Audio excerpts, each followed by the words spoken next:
Assalamualaikum warahmatullahi wabarakatuh. Halo anak-anak, bertemu lagi dengan saya Bu Vera Afrianti, guru bahasa Indonesia. Bagaimana kabarnya hari ini anak-anak? Semoga kita sehat selalu ya, amin.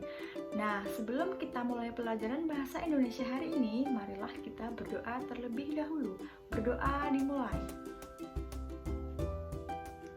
Berdoa cukup.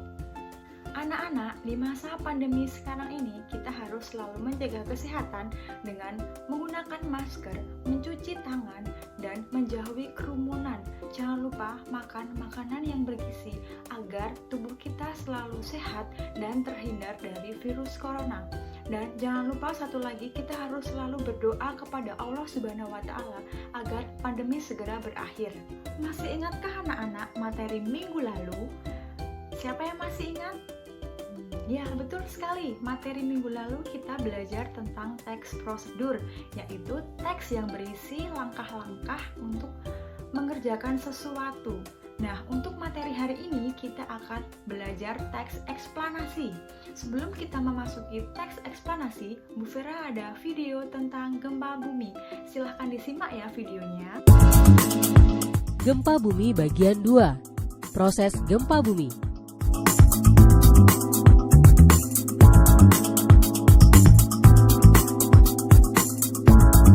Tahukah Anda apa penyebab gempa bumi?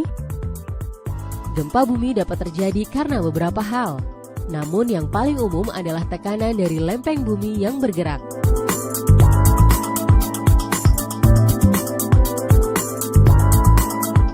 Dua lempeng tektonik yang berbeda arah gerakannya akan menghasilkan tumbukan. Tumbukan ini yang menimbulkan getaran gempa bumi.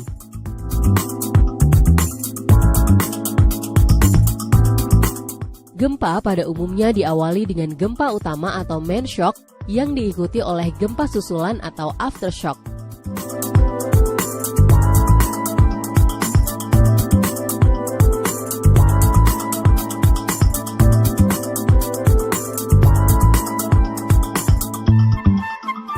Tanah lunak akan menyebabkan gelombang gempa mengalami penguatan atau amplifikasi.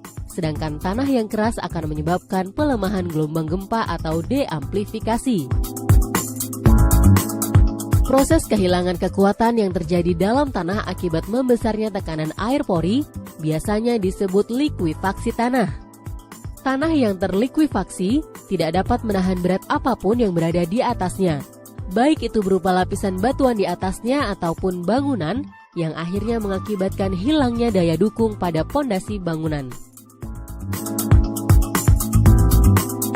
Nah, itu tadi anak-anak video tentang gempa bumi yang dapat diaplikasikan untuk kita menyusun teks eksplanasi.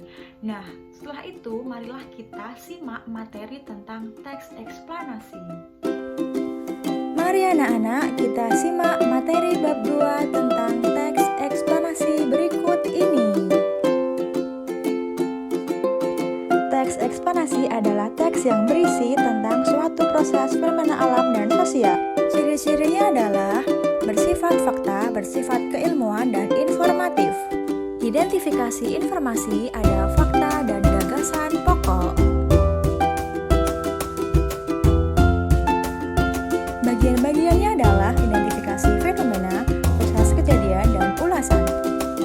Ciri kebahasaannya adalah sebagai berikut ini.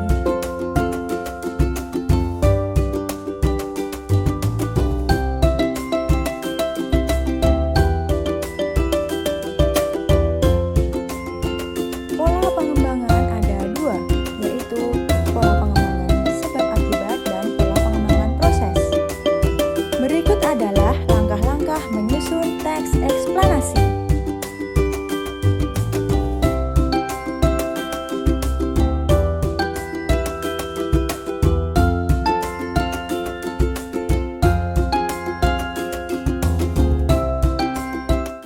Nah, anak-anak, untuk minggu depan adalah menyusun teks eksplanasi, boleh fenomena alam ataupun fenomena sosial yang ada di sekitar kalian.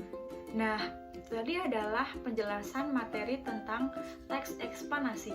Nah, anak-anak jangan lupa mengerjakan tugas dan dikumpulkan di Google Classroom. Sekian dari Bu Vera. Wassalamualaikum warahmatullahi wabarakatuh.